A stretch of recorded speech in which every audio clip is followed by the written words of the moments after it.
Hey, what's up, guys? Welcome to English Football Club Barcelona, your Barcelona's channel in English. Well, today we had a match. Sadly, we couldn't talk about the pre-match because, well, I had many things to do yesterday morning. That's the only reason. But on Friday, they didn't do the pre-match. So when I was recording video, I didn't see any press conference or whatever. So we couldn't do anything. But we have the post-match of a match that it was to get a heart attack, really. So without more delay, let's start. Well, yeah, a bit more of delay.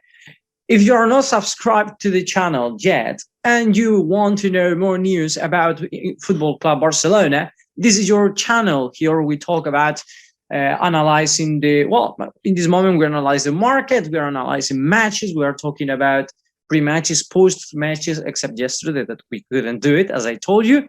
And soon, we are going to see the evolution of Messi during his stage in Barcelona. So if you don't want to miss any of those things, here is your channel. There is a red button down there that you can hit to subscribe. And like this, you will not miss any of our almost daily videos. And now, yes, without more delay, let's start.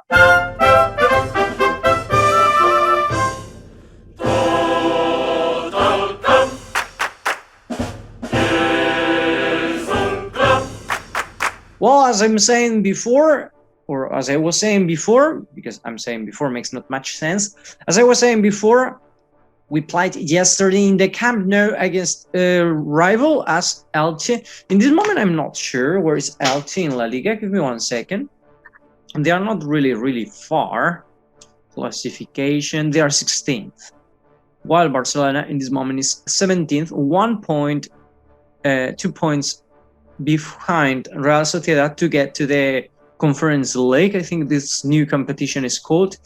And then Atletico Madrid, that lost yesterday against Sevilla, is 5th, and Rayo Vallecano, that I think they cannot even believe it, and Betis, they are 3rd and 4th, with a Real Madrid that it's this year a dictator of the league, I think. Let's see what they do tonight against Cadiz, but Cadiz that is in the position 18th.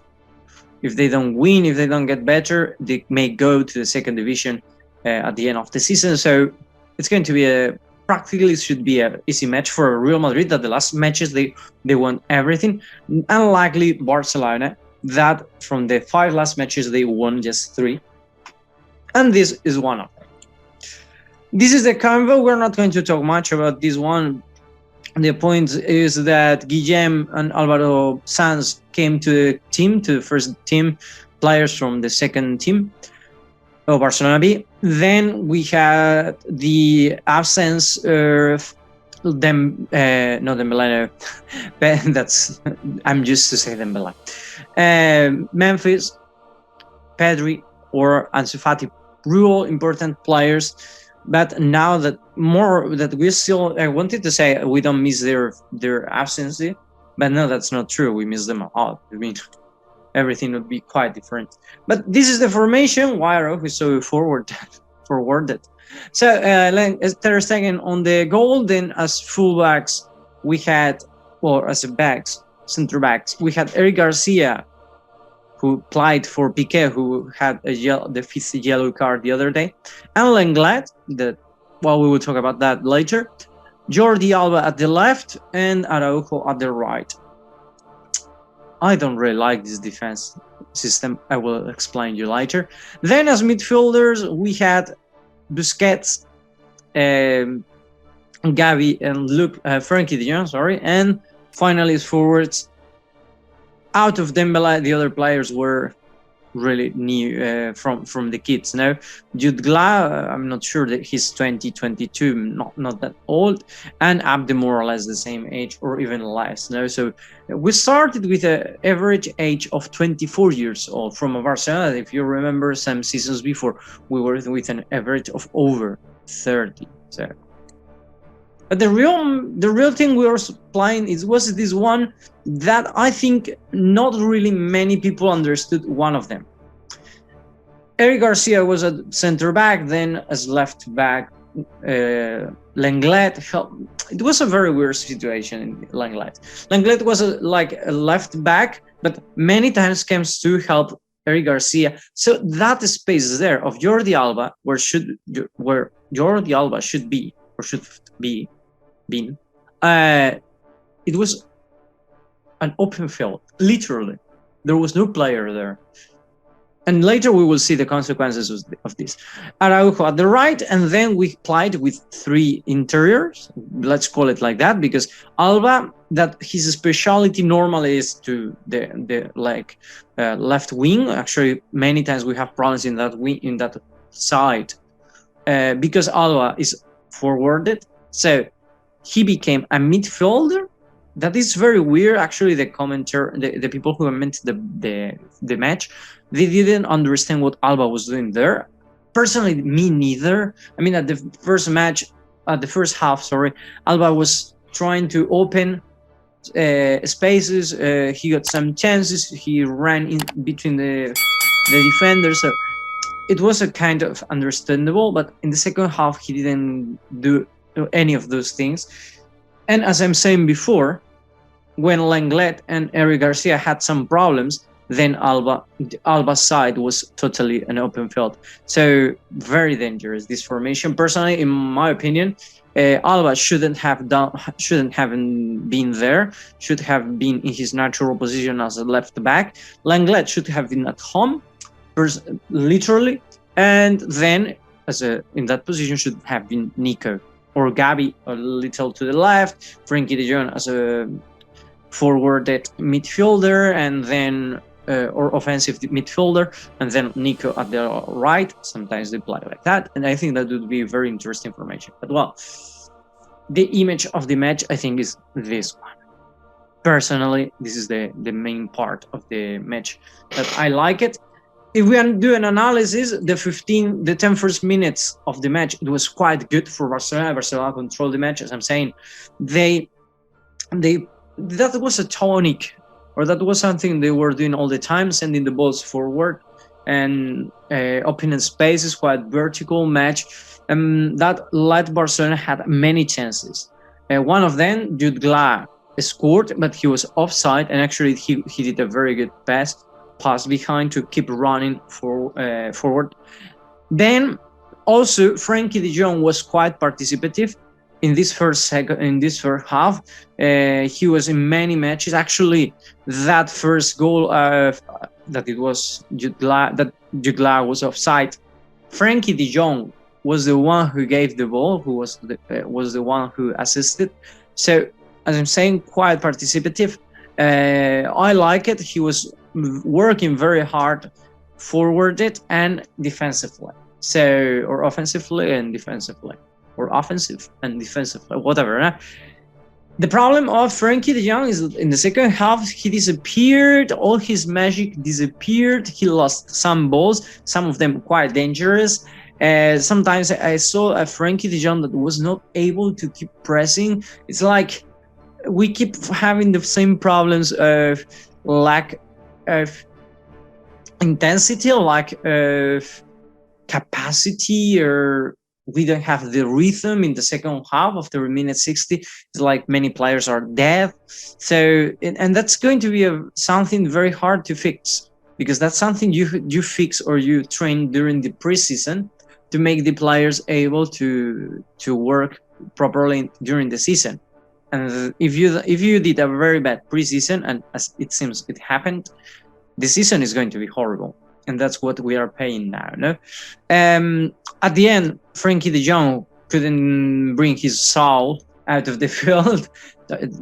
Maybe it doesn't make sense what I said, but it's all right. And then Riqui Puig came in. Riqui Puig, that personally, he has many qualities, but today he was too slow passing. He had many clear passes to vertical passes. Actually, that is one of the things I most I like from Riqui the most. And today, I remember I think it was Gavi who was alone between the two between the two center backs. Riqui Puig just had to pass the ball. It was just to push the ball a bit, and then let Gavi space and goal, and he changed to another side. I don't understand. Maybe he doesn't like Gavi or whatever, but it was personally, it was a mistake from Riqui Puig, and lost some balls, etc. So for me, Riqui Puig today's match was not that good. Also, one of the players I really liked, it was Jutgla, opening spaces. He was very dangerous, especially the first half. At the end, he was substituted. I think the second half he didn't appear that much, but he had great chances, and one of them he sent out of the field. And then Dembele, very weird. He was quite participative all the match, especially at the beginning. But I think it's that problem of lack of physics is whole team problem. Because Dembele at the end, it was also one of those who couldn't run that match. Had some. It was not as fast as at the beginning. Of course, that happens. But in Barcelona, that is something very dramatic. Something it happens very fast. Normally, the players at the minute 75, 80, they start being tired, or you can start feeling that they are tired. But Barcelona's case is even worse, more dramatic, as I'm saying. But something I liked from Dembele today is that he was participating too much. Well, not too much, participating a lot. He was pressing, he was being dangerous. He was even covering Mojica, that is a left back in Elche, a very dangerous player. And something that even, it seems that it was not Xavi's indication, and later the commentaries said that it was Araujo saying to Dembele, don't come back, because it was Mojica was Araujo's player to cover. But I saw that was the Dembele, it was Busquets saying to stay away, stay up, don't come back. Don't know, but at the end it worked, because Dembele didn't come back to defend. But there was a moment that he came to Ter Stegen's area to defend, so quite participative. Then we had the minute 15, we scored the first goal from Ferran, as I'm saying, with a corner. Elche players were complaining that Busquets blocked one of the defenders who fell inside the area, but nothing happened. It's something normal. And then Ferran, between the two defenders, he hit the ball with a header and goal. And 5 minutes later, Gavi, 4 minutes in the 19, Gavi, with a great play done by himself, scored the 2-0 that we went to the first half. Incredible Gavi. I was thinking, and I think I said it. When this guy starts scoring, it's going to be very dangerous. He started, actually, this is a record. He beats Messi's record of being the youngest player in scoring in Barcelona. I'm not sure how old is Gavi in this moment. 17 years and 135 days, while Messi did it with 331 days, 5 days before his birthday. Well, one of the youngest, because Ansu Fati is the youngest with 16 years and 304 years. Days, sorry, no years. And then other things, for example, defensively, we were really bad. The second half, we started too confident, and in 2 minutes, we received 2 goals. They scored 2 goals. Incredible. As I'm saying, the problem was Alba in this case. That position was not covered, and then the Elche players scored 2 goals from that side. Actually, the second goal was a mistake, not just for Alba, if not for Araujo, because there were 3 players defending the forward, and then no one went to defend the second line player who came in the area, and actually was the one who, with a header, scored the 2-2. The problem here, Araujo. It was Araujo's player. Araujo followed the striker, and he forgot that behind there was another player. But why we can't blame Araujo that much? because it's not his natural position. Araujo is a center back, and when he sees the striker coming in, his mind, what he has learned during all his life is to follow him, to disturb him as much as he can, to don't let him, well, to block the center, no, the cross. But if you cannot, at least to disturb the striker to not score. The problem is that we have three center backs in the same position. All of them are natural center backs, so he forgot the player who was behind. No, and then goal. Thankfully, Nico, that he came substituted by Frankie, by who I don't remember now. Well, he came in the second half. He scored the second goal. At the beginning, I thought it was Gavi's offside. Later, the VAR showed that it was not offside. I don't know. You know, it was a bit from the eye angle, it looked like offside, really. But well, Gavi did another wonderful play, and then he passed the ball to Nico, who scored the 3-2 the final 3-2, showing that, personally, this is a comment from me, Gavi was wrong putting Alba in that position.